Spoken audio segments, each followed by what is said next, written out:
یہ کہانی اس رات سے شروع نہیں ہوتی جب عذاب آیا، بلکہ اس دن سے شروع ہوتی ہے جب جھوٹ نے قرآن کو ہتھیار بنا لیا۔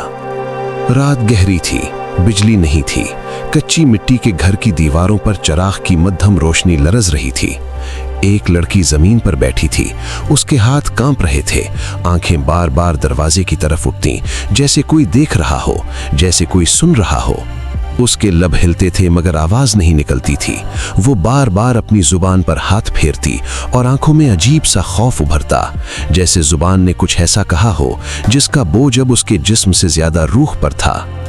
گاؤں کے آخری کنارے پر پیلے آسمان کے نیچے ایک کچی مٹی کا گھر کھڑا تھا، جیسے ہوا کا ایک جھونکا بھی اسے گرا سکتا ہو۔ دیواروں میں دراڑیں، چھت سے جھولتے تنکے اور صحن میں بکھرا مٹی کا سناٹا۔ اسی خاموشی میں رہتی تھی عالیہ۔ گاؤں والے اسے حافظہ قرآن کہتے تھے۔ ہر زبان اس کی تعریف کرتی، ہر نگاہ اس پر بھروسہ کرتی۔ اس کی ماں بہت پہلے فوت ہو چکی تھی۔ صرف ایک بوڑھا باپ تھا جو دن رات مزدوری کرتا اور بیٹی سے کہتا، بیٹی، قرآن کو یاد رکھنا کافی نہیں، اسے زندگی میں اتارنا سیکھنا۔ مگر وقت بدل گیا۔ عالیہ نے قرآن تو یاد رکھا، پر اس کا نور دل سے نکل گیا۔ وہ سلائی کا کام کرتی تھی، وہ لوگوں کے کپڑے سلتی تھی، محلے کی عورتیں اس پر بھروسہ کرتی تھیں۔ کپڑا کٹتا، سلائی ہوتی اور اکثر بچا ہوا کپڑا رہ جاتا۔ شروع میں وہ سب واپس دیتی تھی، مگر ایک دن ایک عورت کپڑا سلوا کر گئی۔ کٹائی کے بعد ایک چھوٹا سا ٹکڑا بچ گیا۔ لڑکی نے ہاتھ میں لیا، کچھ دیر دیکھا اور صندوق میں رکھ دیا۔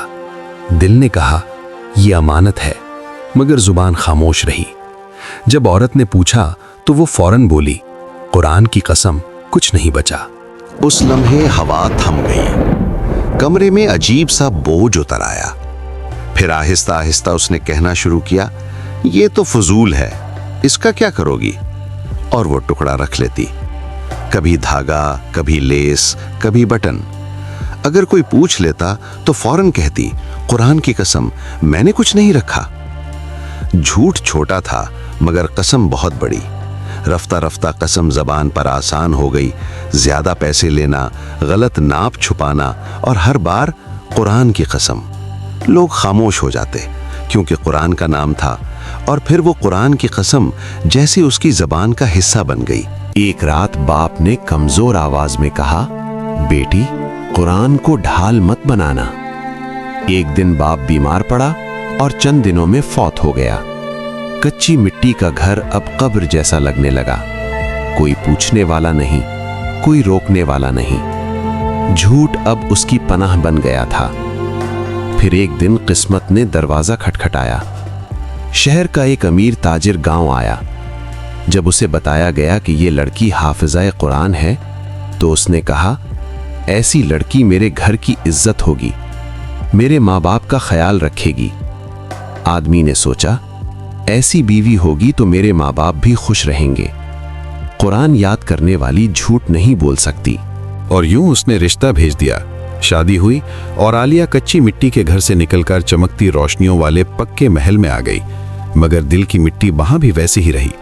نئی زندگی شروع ہوئی، لیکن چند دنوں بعد پیسوں کا فرق، نوکروں پر الزام، چیزیں چھپانا اور پکڑے جانے پر ہر بات پر وہی جملہ، قرآن کی قسم میں نے کچھ نہیں کیا۔ شوہر کبھی نرمی سے سمجھاتا، کبھی غصے سے ڈراتا، اللہ کے کلام کو مذاق نہ بناؤ عالیہ، مگر وہ ہنس کر کہتی، میں حافظہ ہوں، اللہ مجھ پر رحم کرے گا۔ مگر اللہ کبھی دیر کرتا ہے، انصاف نہیں بھولتا۔ ایک رات وہ اکیلی کمرے میں تھی، اچانک بجلی چلی گئی، پورا گھر اندھیرے میں ڈوب گیا۔ دروازے بند، ہوا رک گئی، کمرے میں صرف قرآن رکھا تھا۔ اور تب اچانک عالیہ کے سینے میں بجلی کی سی لہر دوڑی۔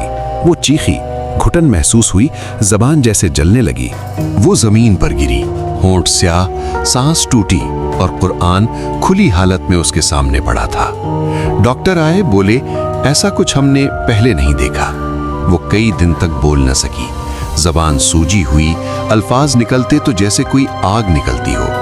لوگ کہنے لگے یہ بیماری نہیں، اللہ کا عذاب ہے۔